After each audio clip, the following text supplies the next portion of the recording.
Bien amigos, estamos con el congresista Heriberto Benítez, quien además de congresista es ex abogado de familiares de las víctimas de la Cantuta. Así que vamos también a recordar los 20 años de la matanza de la Cantuta y que nos cuente un poco cómo va este caso, sobre todo respecto a los familiares. Congresista Benítez, muy buenas tardes. Buenas tardes, Cristian. Gracias por la invitación. 20 años se conmemoran de la matanza en la Cantuta. ¿Usted cuándo dejó de ser abogado de los familiares? ¿En qué acabó el tema? ¿Cómo están ellos? Yo defendía a los familiares en el momento difícil, en el año 94, 93, cuando se produjo el proceso en el fuero militar. Porque para que recuerden los jóvenes, en esa época tú estabas adolescente todavía, muchos de los jóvenes de hoy que tienen 18, 20 años de repente no nacían en esa época. Entonces en la Cantuta lo que ocurrió fue que un grupo paramilitar ingresó en horas de la madrugada a la Universidad Nacional Enrique Guzmán y Valle y secuestró a un profesor y 9 alumnos.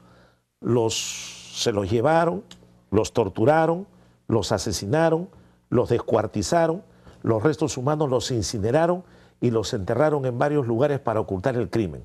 Posteriormente, a raíz de informaciones que llegaron a una revista, se pudo conocer unos planos donde te decían dónde estaban enterrados los restos.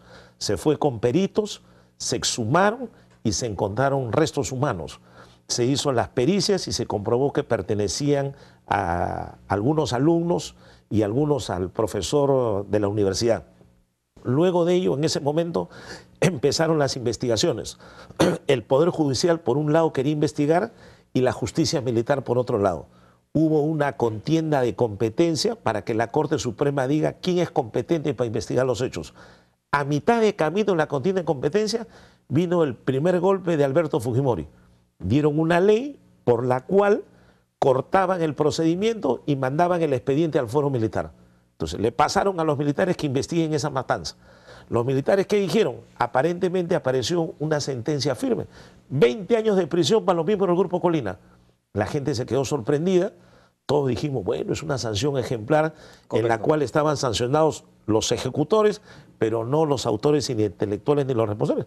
Pero al año siguiente, el propio gobierno de Fujimori dio una ley de amnistía y anuló todo. Y todos salieron libres, los premiaron, los ascendieron y no pasó nada. Luego de muchos años, con la extradición de Fujimori, se volvió a poner el tema a nivel judicial. Y tenemos el primer presidente de la historia del Perú condenado a 25 años de prisión por violar los derechos humanos, Alberto Fujimori. Caso Cantuta, caso Barrios Altos. Entonces ahí se demuestra que tiene que haber una sanción ejemplar para todos aquellos que permitan, actúen, intervengan o consientan esta clase de delitos. ¿Usted siente entonces que finalmente se sancionó a todos los responsables hoy por hoy? En esta fecha, ¿se sancionó a todos los responsables de la matanza de la Cantuta? Yo creo que sí, creo que hay autores intelectuales, hay autores materiales sancionados y creo que eso es ejemplar. Así como recordamos todos el tema de Tarata, que lo repudiamos, que condenamos el terrorismo de la manera tan salvaje como atacó al pueblo peruano, también hay que criticar y sancionar a los agentes del Estado que cometen violaciones a los derechos humanos. Y para mí esa es una sentencia ejemplar que dio el Poder Judicial. Es la primera vez en la historia del Perú, pero se ha logrado. Que se pueda decir que Fujimori está enfermo, que Fujimori hay que indultarlo, que digan miles de cosas, que lo digan. Pero la sanción es ejemplar. Ahora falta, evidentemente, que cumpla con el pago de la reparación civil. A eso le iba a preguntar. ¿Considera entonces que se ha sancionado a los responsables? ¿La parte de la reparación civil a los familiares, esa en qué estado está? ¿Se ha cumplido también o todavía? Todavía no sé. No hay ninguno, ni general, ni Montesinos, ni comandante, ni mayor, ni el propio Fujimori, que hayan cumplido con el pago de la reparación civil. Ahí hay una falla. Esa es la etapa de la indemnización, que ya los procuradores tienen que comenzar a ejecutar.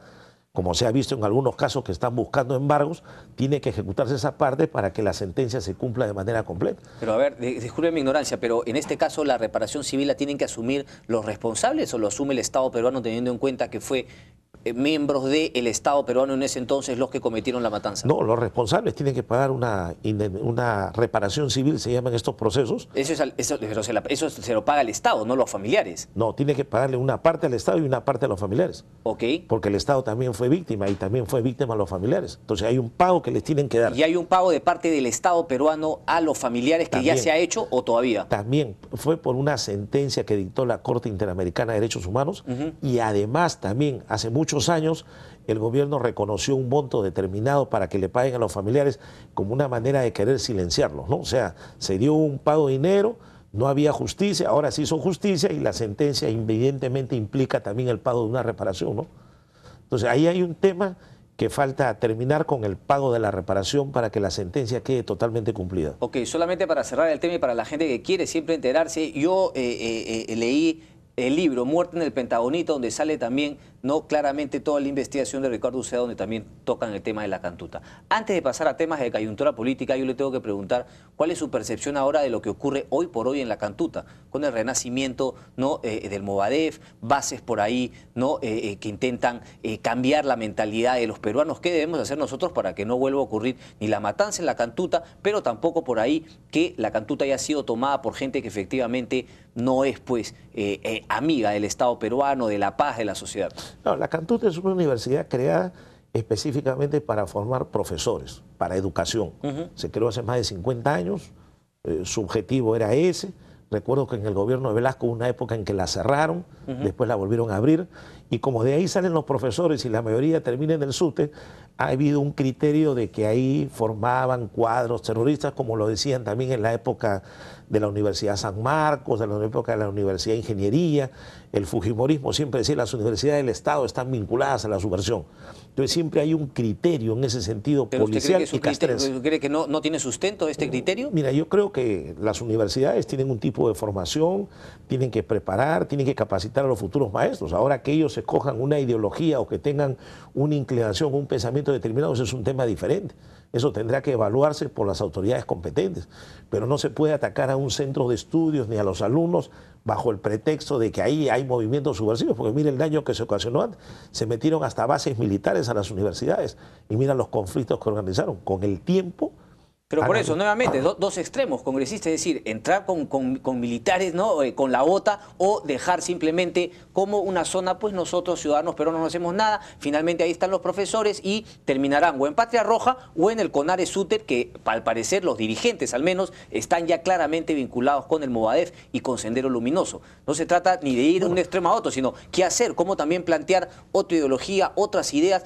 ¿De cuándo acá? ¿Por qué los profesores siempre tienen que tener una tendencia ya definida, a priori? Bueno, porque el Estado no ha hecho un trabajo ni una política en valores, en educación cívica, en formación. Y mientras no alimente ni incentive esa parte, pues evidentemente la subversión comienza a crecer. Algo deberíamos hacer al respecto entonces y plantear también llevar otras opciones ideológicas o por aquí a la Universidad de la Cantuta. Inculcar valores, formación ética, moral. Tú mismo acabas de decir hace unos minutos que hasta para poner la bandera te ponen multa. Te obligan hasta en eso. ¿Por qué? ¿No hay conciencia cívica de la población? Entonces en las universidades el Estado tiene que llegar llevando mensajes, llevando otro tipo de trabajo, ¿no? No solo represión.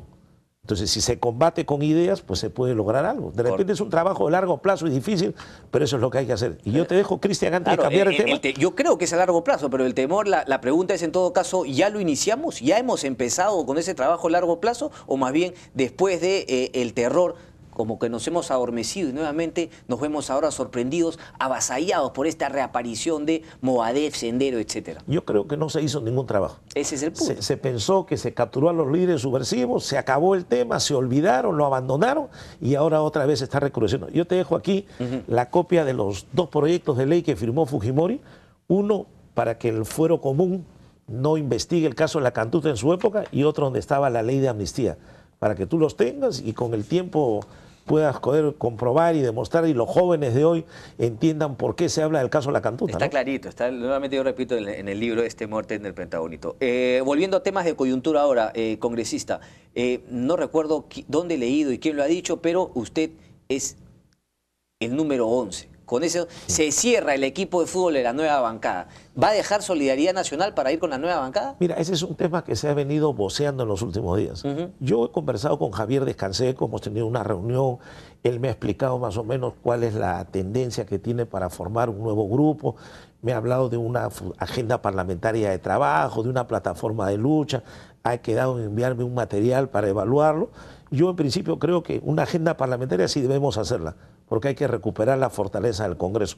Creo que hay temas indispensables que tenemos que luchar, pero de ahí a terminar saliendo de una bancada todavía no hemos llegado a ese extremo.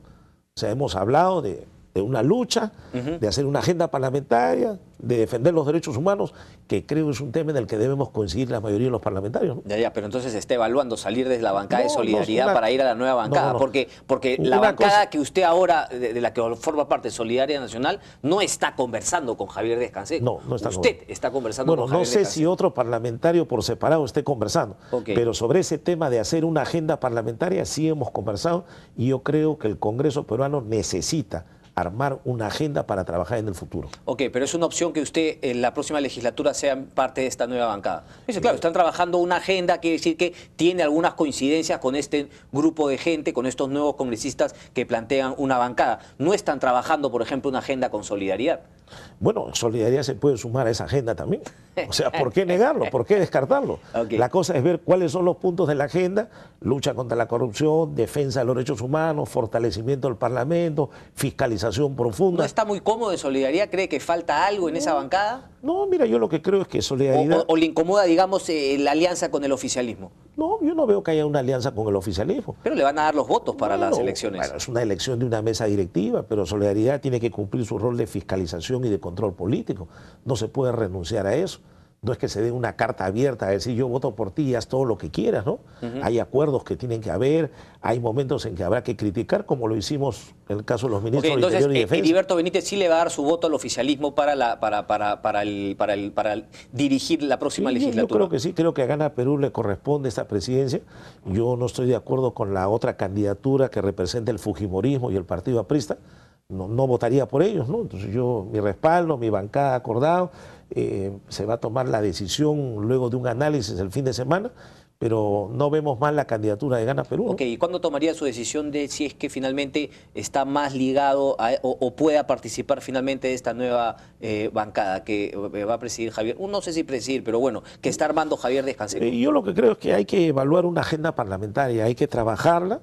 Hay que ver si logramos con Solidaridad unirnos de repente a esa agenda y si no, ya iremos evaluando cómo se va desarrollando la cosa. Ya iremos evaluando. Entonces, ok, pero para sacarle algo, pues, congresista Benítez. Pero ¿quiere forzarme? ¿Quieres agarrar una camisa de fuerza? Quiero saber que usted está planteando una agenda, entonces sí está en conversaciones con esta nueva, conversaciones que no está teniendo Solidaridad en su conjunto, está teniendo Heriberto Benítez. Por lo tanto, Solidaridad podría o no aportar esta agenda y si dice, finalmente no me gustan los puntos de esta agenda, nosotros tenemos otra agenda, usted sí podría dejar Solidaridad y ir con la nueva bancada porque los puntos de la agenda serían de su agrado. Y la otra posición es que Solidaridad sí la acepte, se junte y se haga un trabajo conjunto por el Perú, ¿no? O sea, las posibilidades siempre van a existir. Yo creo que el Congreso necesita una agenda parlamentaria. Ok, entonces la prioridad para usted es la agenda, no la bancada.